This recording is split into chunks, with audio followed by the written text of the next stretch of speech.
خير عليكم يا أحلى وأطيب ناس في حلقة جديدة مع حلويات العيد.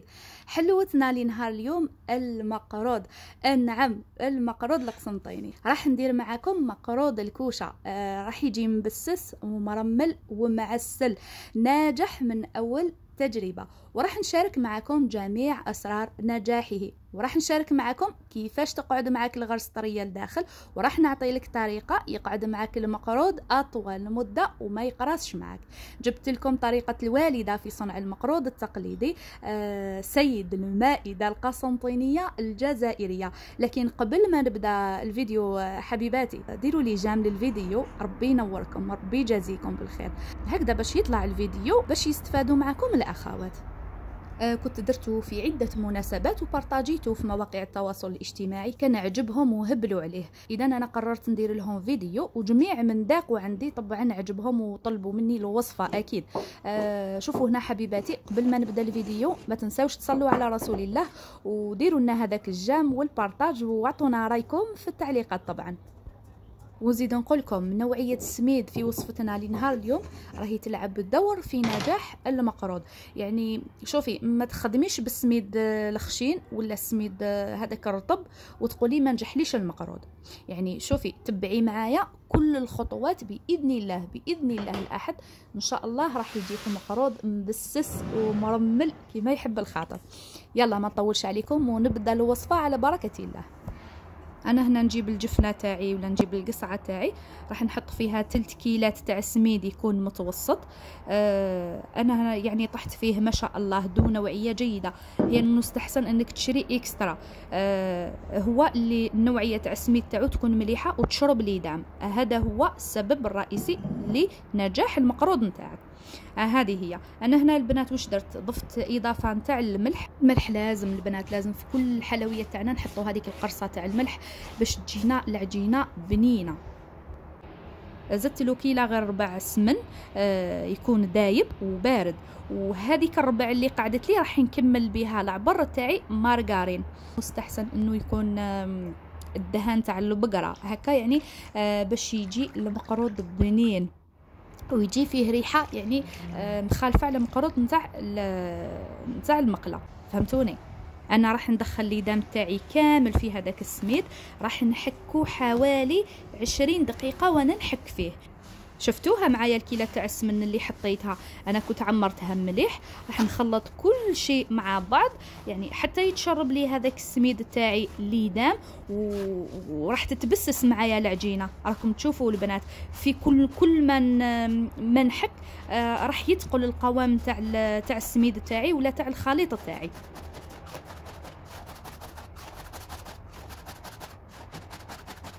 هنا راهو ما شاء الله السميد راهو ذو نوعيه جيده وراهو ساعدني بزاف في الخدمه. انا هنا بعد ما تشرب لي السميد تاعي كامل هذاك الليدام تاع السمن وتاع المارغرين، عطاني هذا القوام ما شاء الله. هنا 20 دقيقه هنا وانا نخلط فيه، شفتوني؟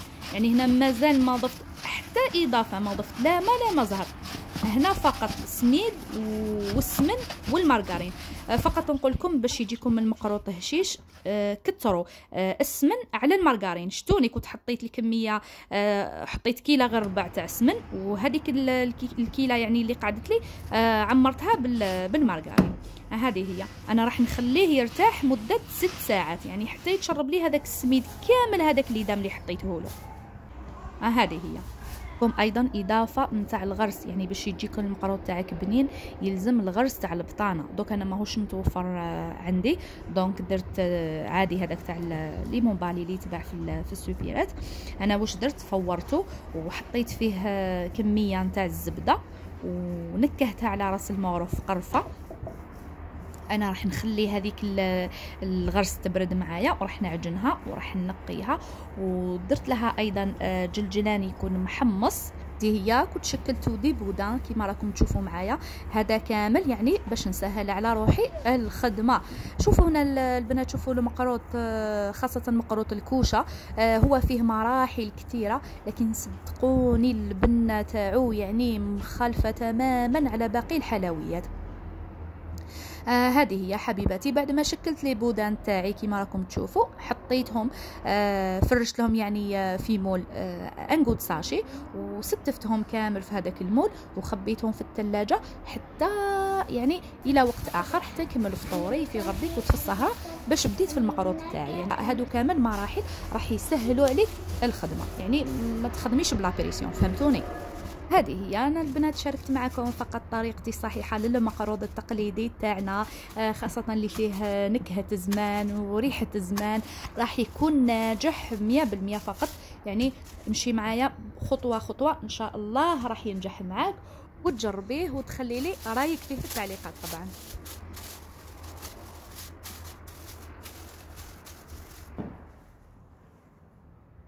في هذه المرحله البنات انا رحت نطلع السميد نتاعي، شوفوا اسكو يشرب لي دم ولا يحتاج نزيد له ولا ما نزيدلوش.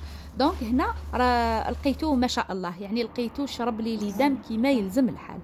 هنا واش راح ندير؟ راح نضيف اضافه نتاع الماء والمزهر. انا راهي تعاون فيا ريحاب، لانه انا الحلويات يعني دائما نحط بناتي معايا منها يتعلموا منها يتلهاو هكذا باش ما يضربوش مع بعضهم. دونك انا هنا كيما شفتوا معايا انا حطيت الكيلان تاع الماء وكملتها مزهر. هكذا المزهر راح يعطي لي ريحه زاكيه للمقروض نتاعي. يعني العبر اللي كيلت به السميد هو نفسه اللي كيلت به السمن، وهو نفسه اللي راح نعمره بالماء والمزهر. هذه هي.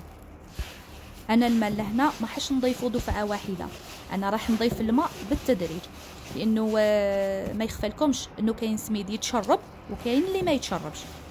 طبعا دائما نقول لكم على حسب نوعيه السميد اللي عندك.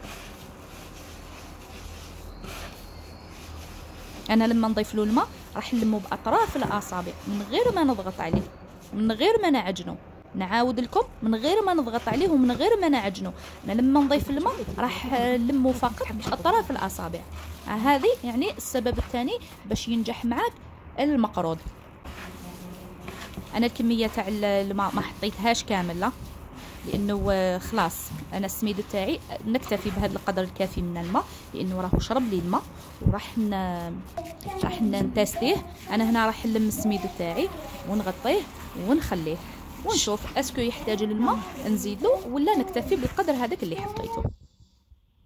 هذه هي. انا لميت العجين تاعي وغطيتها، ونأكد لكم البنات غطوها هكا نخلوها ترتاح وهي مغطيه باش يتشرب لنا السميد هذاك اللي دام، وكي يجي يطيب في الفرن ما يتشققلكش في الفرن وما يديرلكش هذيك الطبقه اللي يابسه اللي تجي من الفوق.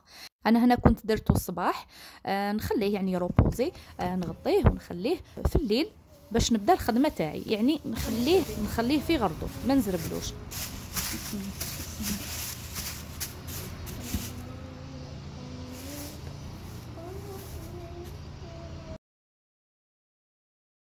هنا راهو مبسس كيما راكم تشوفوا، راهو شابع بسوس وراهو شابع ما كيما شفتوا. ما عندي ما نزيد له، يعني نخليه كيما راهو. النوعيه تاع السميد راهي ما شاء الله، يعني ما عجبتنيش في الخدمه تاعو. هنا كيما شفتوا راح نبدا العمل مباشره. راح نجيب كميه مليحه نتاع العجين، راح نفتحها وراح نشكلها في الوسط، نفتحها باش نحط الغرس تاعي. شفتوا البنات قلت لكم باللي الغرس كي توجديها مقبل وتحطيها وتخبيها تلقايها يعني تجيك سهله. شفتوني يعني نجبد البودام برك ونحشي الحشو تاعي.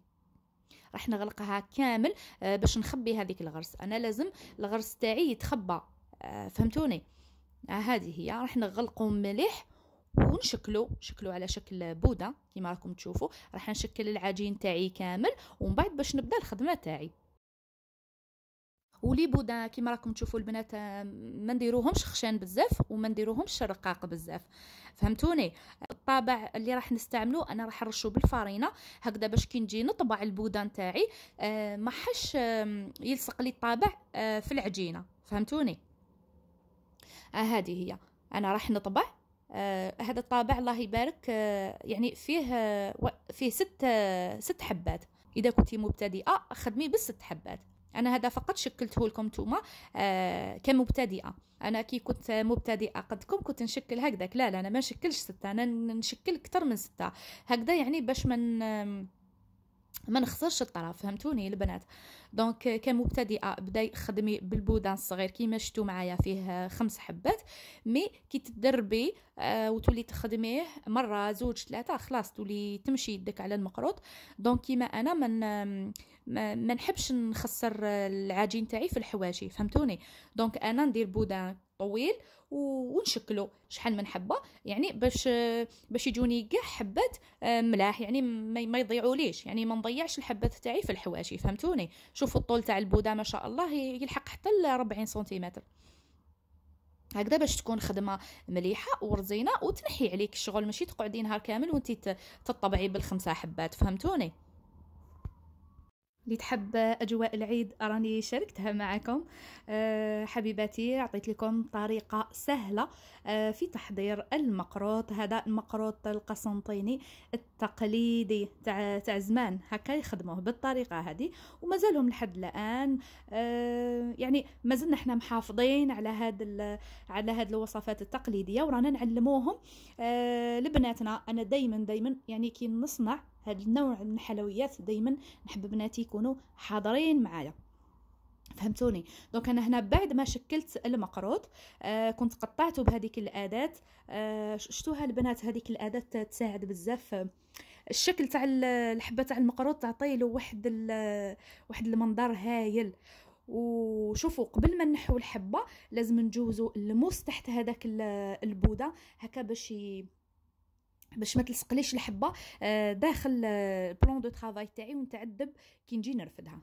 هذه هي. والطريقه الثانيه اللي راح نعطيها لكم ولا السر الثاني، يعني باش ما يتحرقلكش الغرس لازم الحبات ساويهم قدام بعداهم، فهمتوني، كما موضح في الصوره. نرفد الحبه بالاداه نتاع الكوبات ونحط الحبات يعني متساويين هكذا باش ما نخليش الغرس تقيسها النار، فهمتوني. يعني باش الغرس تاعنا ما تشمش النار، يعني باش ما تتحرقش لازم الحبات يكونوا قدام بعضهم. انا هاد الوصفه عطيتها لكم بالتفصيل هكا باش تفهموها مليح. هذه هي. ما تنساوليش الجام، بارك الله فيكم. راني نتذكر فيكم في كل دوره. وهنا ما بين السطر الاول والسطر الثاني لازم تخلوا اسباس هكذا، يعني باش الحبه تاع المقروط تاعكم الطيب يعني من الجانبين، يعني ما تقعدش خضراء، فهمتوني. هذه هي. انا نكمل كامل تشكيل العجينه. عجينه القوام تاعها ما شاء الله راهو في يدي. شوفوا هنا لما نعمر السنيوات تاعي نعمرهم كامل على ضربه ونبدا نطيب بالسنيوه هكذا، يعني باش ما يغلبنيش الوقت وما تغلبنيش الحلوى، لانه المقروط لو كان تغفلي عليه راح يتحرق معك. يعني انا حبيته في لا كولور دوغي، يعني لازم نعطي له الوقت الكافي، لازم نقعد معاه كي نكون نطيب، يعني نوجد السنيوات كامل قدامي ونطيب بالسنيوه. هذا هو السر يعني اللي يخلي لك المقروط تاعك يجي كامل على حبه، فهمتوني. ومدة الطهي تاعو وطيابو يعني ما حش يدي معاك 20 دقيقة.